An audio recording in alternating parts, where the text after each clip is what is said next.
Happy Thursday, people! We are very fortunate to have Professor Lindiwe Sibeko with us today, Department Chair for Nutrition. Woo-hoo!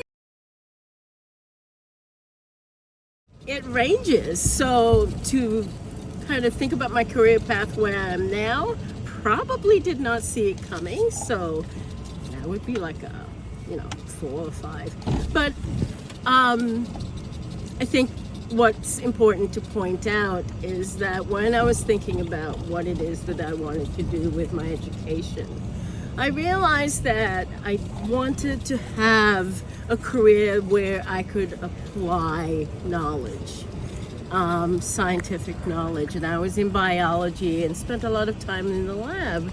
And although I was learning a lot of things, I realized that I really missed the human contact, and that I wanted to do something that was health related, but not, the physician. And that drew me to nutrition. My superpower, I would have to say, that I've cultivated is compassion. I think it's something that has served me really well, not only in situations where I might have challenging moments, is to use compassion in those moments, but also just compassion for myself. I think that's really important, to not only be able to give to yourself what you will give to others. I love that, actually. So I'm wondering if you had that compassion for yourself when you were in college, or is that something you cultivated? I think I've cultivated over time. I think that depending on your personality, and mine is probably a recovering perfectionist, I think that compassion for self is probably not where you go.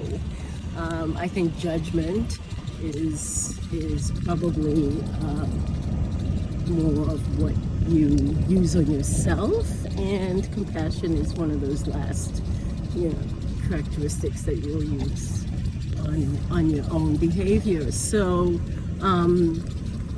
and so I know that compassion is something that I like to bring to decision making, to conversations, to interpersonal interactions. And so I think it's important to also give that to yourself. You mentioned using compassion in decision making. Do you use other strategies when making a big decision?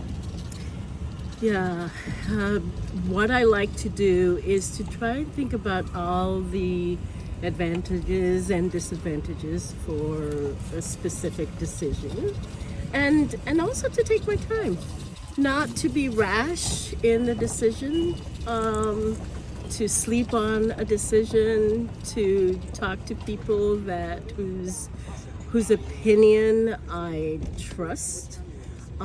If it's a decision where I feel that I need more information. I do feel that thinking about it and not coming to a rash decision has probably served me well.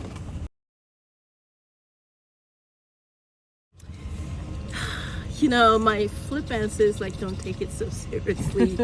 Chill, relax, things work out, go with the flow. But it is human nature to be concerned about where you're going and what the future looks like, and what will your career look like, and because a lot of us, we work towards that end goal. And I would say, just again, be kind to yourself and know that it's a process. You're not supposed to figure it all out.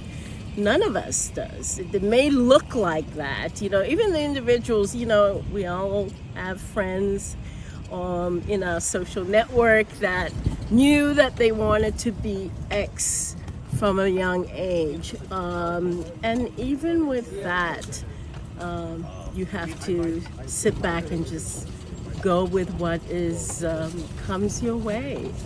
Not to put such big pressure on yourself that you have to figure everything out.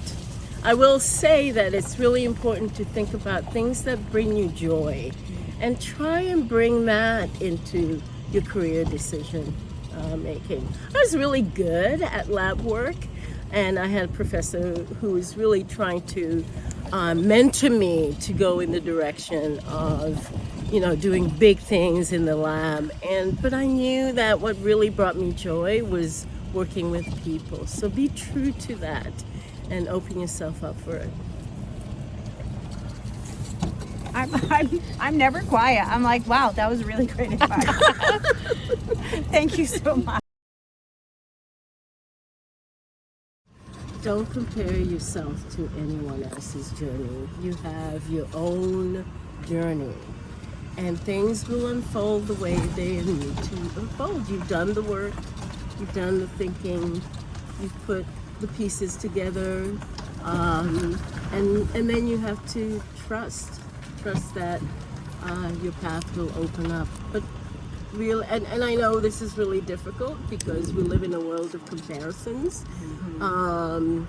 but really resist the danger, I would say, of comparison, because you might miss the beautiful journey that is yours and yours alone.